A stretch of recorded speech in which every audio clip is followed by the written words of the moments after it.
Bismillah, Assalamualaikum warahmatullahi wabarakatuh. Alhamdulillah, segala puji bagi Allah yang telah memberikan kepada kita nikmat iman dan juga nikmat kesehatan. Sebab dengan nikmat iman kita dipertemukan dalam wadah yang sama, yaitu Islam. Dan dengan nikmat kesehatan kita dipertemukan pula oleh Allah dalam kegiatan belajar mengajar seperti saat ini. Meskipun proses pembelajarannya tidak seperti biasanya disebabkan oleh pandemi virus corona, dan semoga Allah segera mengangkat virus ini dari muka bumi. Tidak lupa pula salawat serta salam kita sampaikan kepada Nabi Muhammad SAW dan keluarganya beserta para sahabat. Karena perjuangan beliau kita dapat merasakan Islam yang seperti saat ini, tidak seperti pada masa-masa permulaan Islam yang begitu pahit dan sakit.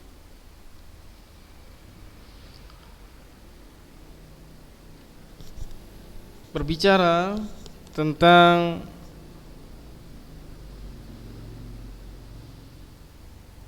pembahasan pembelajaran kita pada hari ini, yaitu kita masuk dalam bab baru.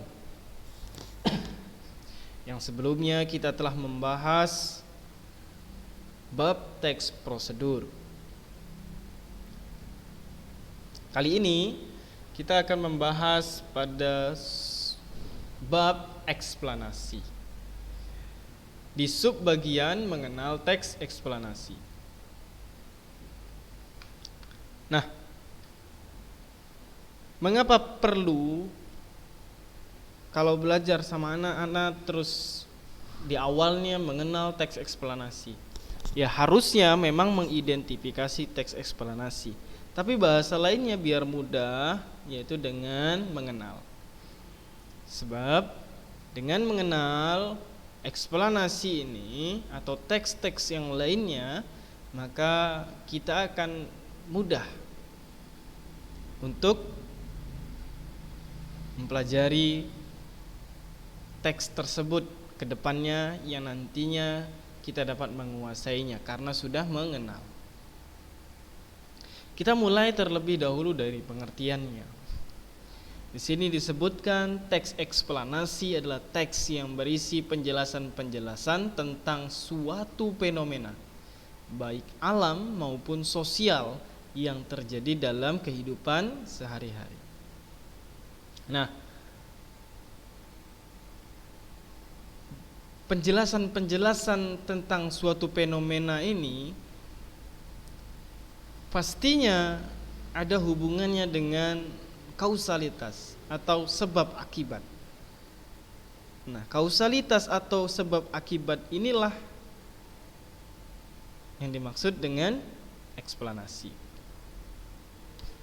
Nah, fenomena itu apa saja? Fenomena itu bisa fenomena alam, fenomena sosial, bisa pula fenomena budaya. Bahasa, fenomena bahasa, maka itu juga bisa disebut dengan eksplanasi. Nah, dari pengertian ini, contoh dasarnya yang bisa kita lihat adalah melalui gambar ini. Ini adalah gambar proses terjadinya hujan. Digambarkan hujan itu dari awan, tapi sebelum dari awan ternyata airnya itu berasal dari bumi gitu. Dari mana? Bisa dari tumbuhan, bisa dari Ini pabrik ya yang nanti mengeluarkan NO dan juga SO2, kemudian dari gas, bisa juga dari sungai dan juga laut yang tentunya yaitu evaporasi. Kemudian air naik, dari sini naik, kemudian mengalami kondensasi, terbawa angin, awan tadi terbawa angin berpindah-pindah jadinya ya ke daratan, bisa jadi di laut tetap. Kemudian bereaksi, setelah bereaksi bergabunglah dengan uap air, jadilah hujan. Dan ada sebagian yang menjadi salju. Nah, salju ketika meleleh turun menjadi air, kembali lagi seperti semula, terus begitu. Sehingga pada dasarnya air hujan juga berasal dari bumi. Itu kalau dijelaskan secara ilmiahnya. Sehingga ada yang mengungkapkan bahwasanya air di muka bumi itu tidak pernah berkurang, hanya berubah bentuk.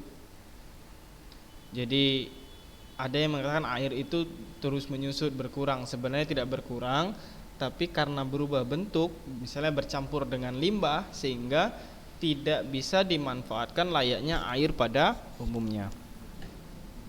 Nah, inilah dia contoh dari eksplanasi. Nah, ketika diceritakan dalam bentuk teks paragraf, kemudian dijelaskan fenomena ini, yaitu fenomena alam ini, kemudian ada di dalamnya sebab akibat atau hubungan kausal, maka jadilah dia teks eksplanasi.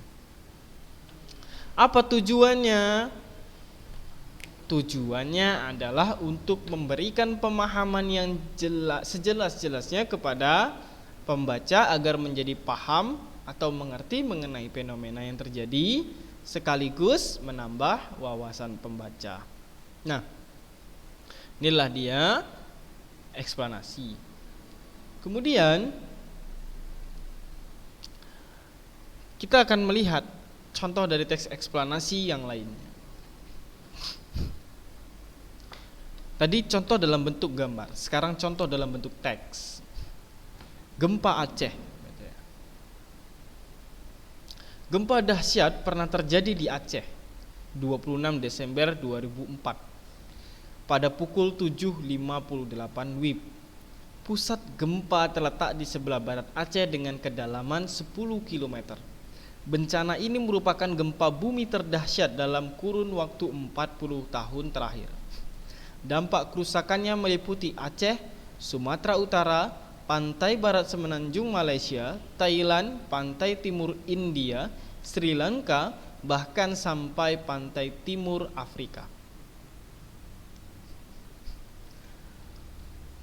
Gempa ini juga mengakibatkan gelombang laut setinggi 9 meter. 9 meter ya tinggi. Bencana ini merupakan kematian terbesar sepanjang sejarah. Indonesia, Sri Lanka, India, dan Thailand merupakan negara dengan jumlah kematian terbesar. Kekuatan gempa pada penghujung tahun 2004 itu mencapai 9 Richter. Atau sekarang sudah berubah, bukan Richter lagi ya, jadinya magnitudo. Nah, magnitudo 9. Dengan korban tewas mencapai 283.100 ya. Nah, mencapai 283.100, 14.000 orang hilang dan 1.126.900 kehilangan tempat tinggal. Gempa bumi yang disertai gelombang tsunami itu merupakan bencana yang mengakibatkan kematian terbesar sepanjang sejarah. Indonesia, Sri Lanka, India, dan Thailand merupakan negara dengan jumlah kematian terbesar. Di Indonesia, gempa menelan lebih dari 126.000 korban jiwa. Puluhan gedung hancur oleh gempa utama, terutama di Melabuh, dan Banda Aceh di ujung Sumatera. Di Banda Aceh, sekitar 50% dari semua bangunan rusak terkena tsunami. Namun, kebanyakan korban disebabkan oleh tsunami yang menghantam pantai barat Aceh dan Sumatera. Sri Lanka dikonfirmasikan 45.000 korban jiwa jatuh dan lebih dari 1 juta jiwa penduduk negara ini terkena dampak gempa secara langsung. Di India, termasuk Kepulauan Andaman dan Nicobar, diperkirakan menelan lebih dari 12.000 korban jiwa. Di Thailand, banyak pula wisatawan asing terkena bencana, terutama di daerah Phuket. Diperkirakan ada sekitar 4.500 korban jiwa. Bumi Jensen, cucu Raja Rama IX atau lebih dikenal dengan nama Bhumibol Adulyadej, juga termasuk salah satu korban. Bumi Jensen baru berusia 21 tahun. Bahkan di Somalia, di benua Afrika ribuan kilometer dari Indonesia, dilaporkan jatuh lebih dari 100 korban jiwa. Akan tetapi sebagian besar atau mungkin hampir semua dari mereka adalah para nelayan. Gempa bumi dan tsunami Aceh yang juga menghantam Thailand selain menempati posisi gempa berkekuatan terbesar kedua setelah gempa Chili 1960 yang mencapai 9,5 skala Richter atau magnitudo sekarang ya. Gempa Aceh menempati peringkat pertama sebagai gempa dengan waktu atau durasi penyesaran yang paling lama, yaitu sekitar 10 menit. Gempa ini cukup besar untuk membuat seluruh bola bumi ikut bergetar. Nah, di teks ini ada sebuah fenomena. Fenomena apa? Fenomena alam. Ada di dalamnya kausalitas, hubungan kausalitas atau sebab akibat? Ada. Mana? Sebab dari gempa bumi, akibatnya, sebabnya orang banyak mati adalah akibat dari gempa bumi dan tsunami. Nah, inilah dianya disebut dengan teks eksplanasi. Jadi bukan hanya suatu proses yang kita lihat seperti hujan tadi, ternyata bencana alam juga bisa dijadikan sebagai teks eksplanasi atau termasuk juga sebagai teks eksplanasi.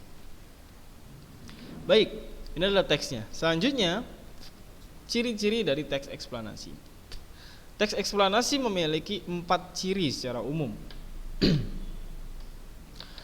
Ciri yang pertama, informasi yang dimuat itu berdasarkan fakta atau bersifat faktual.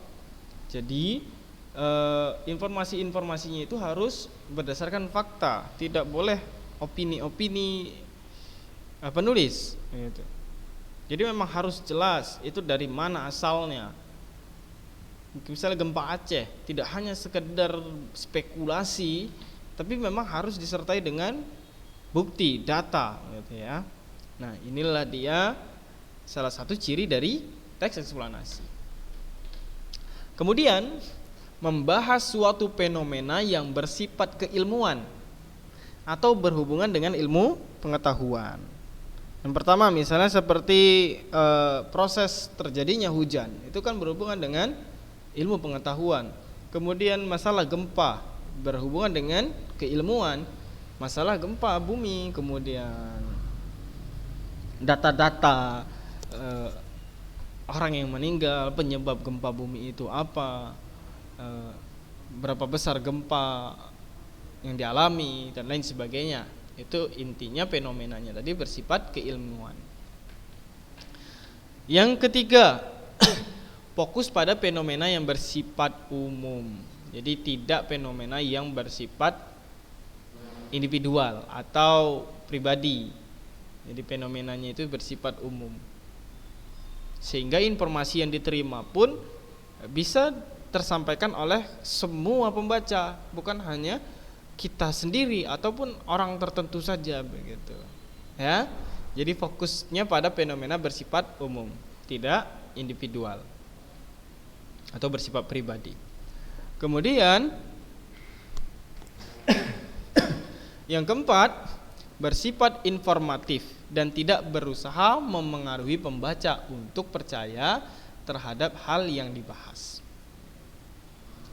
Nah, sebelumnya ya, di kelas 10 kita sudah pernah membahas tentang teks eksposisi. Masih ingat dengan teks eksposisi? Ya, teks eksposisi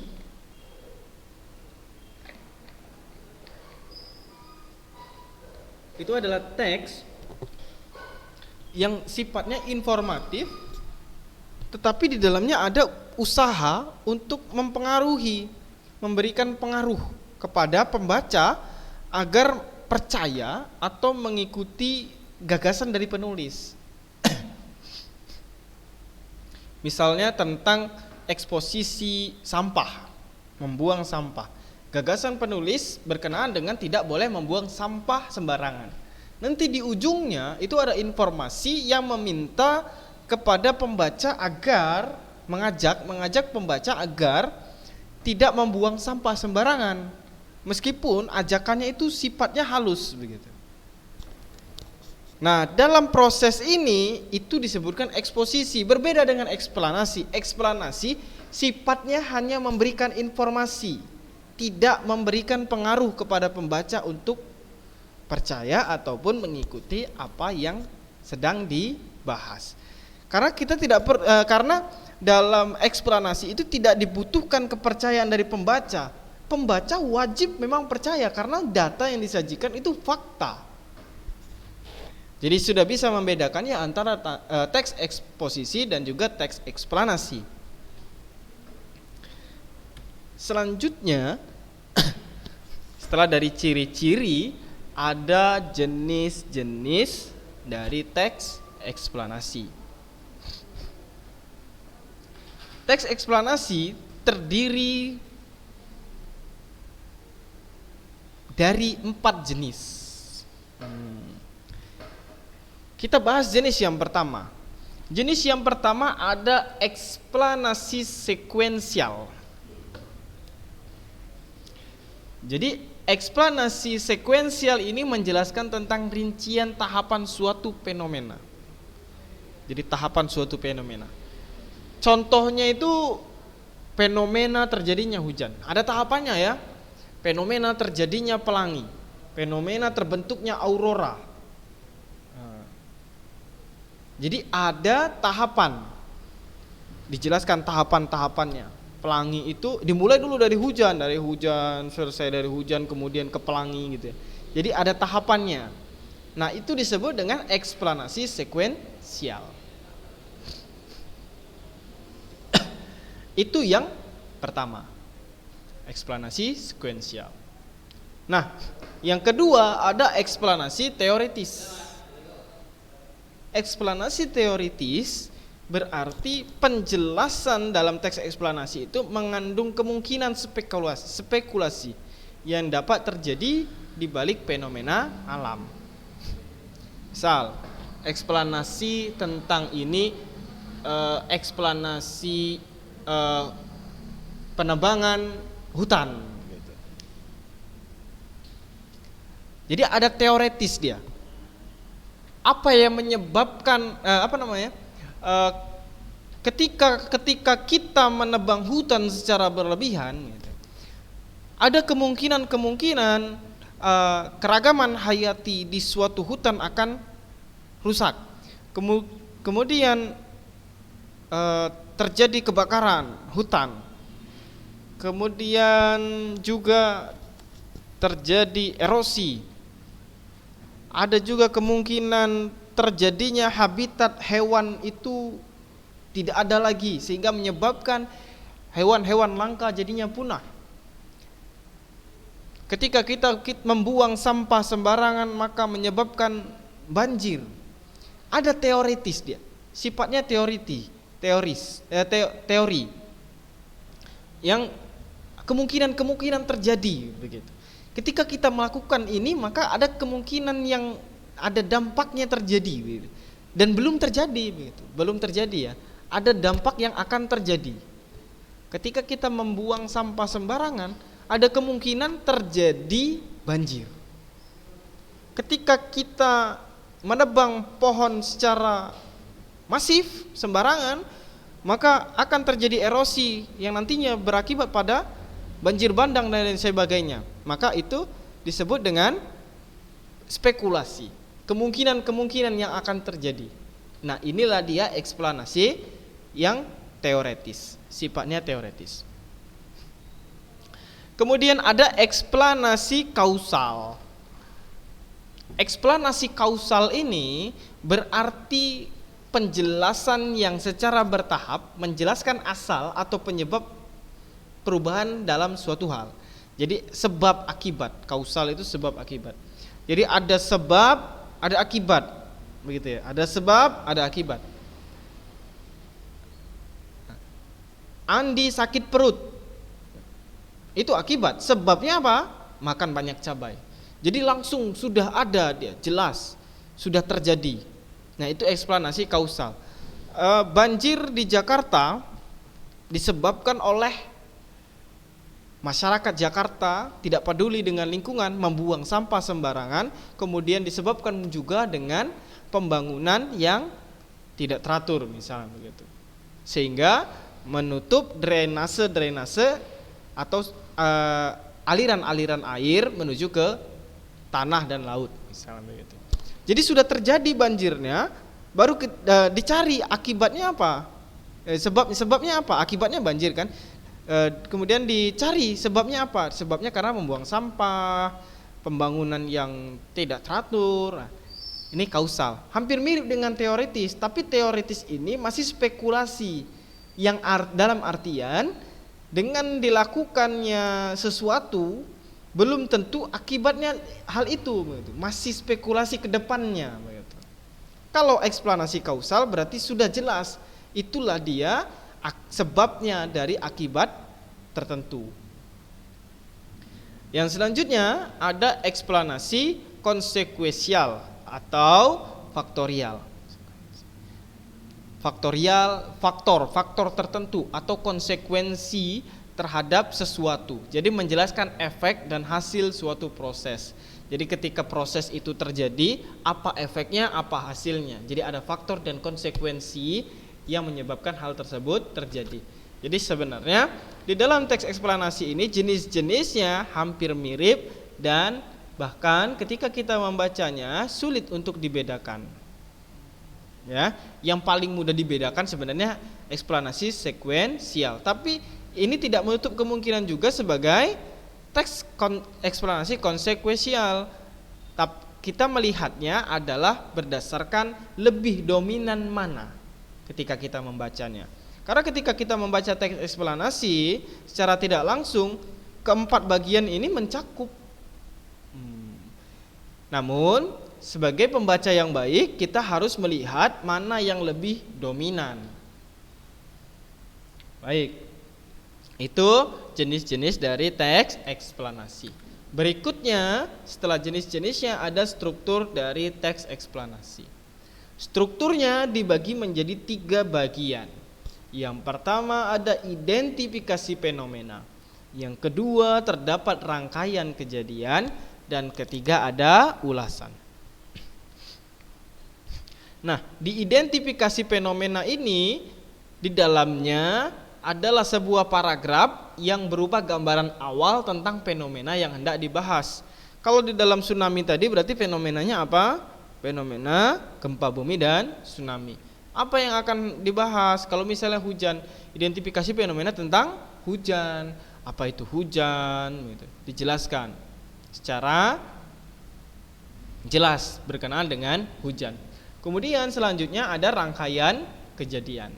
Nah, untuk rangkaian kejadian ini dijelaskan rincian proses kejadian yang relevan dengan fenomena yang diterangkan pada bagian-bagian sebelumnya. Jadi harus sesuai dengan identifikasi fenomena, yaitu di gambaran awal sebelumnya.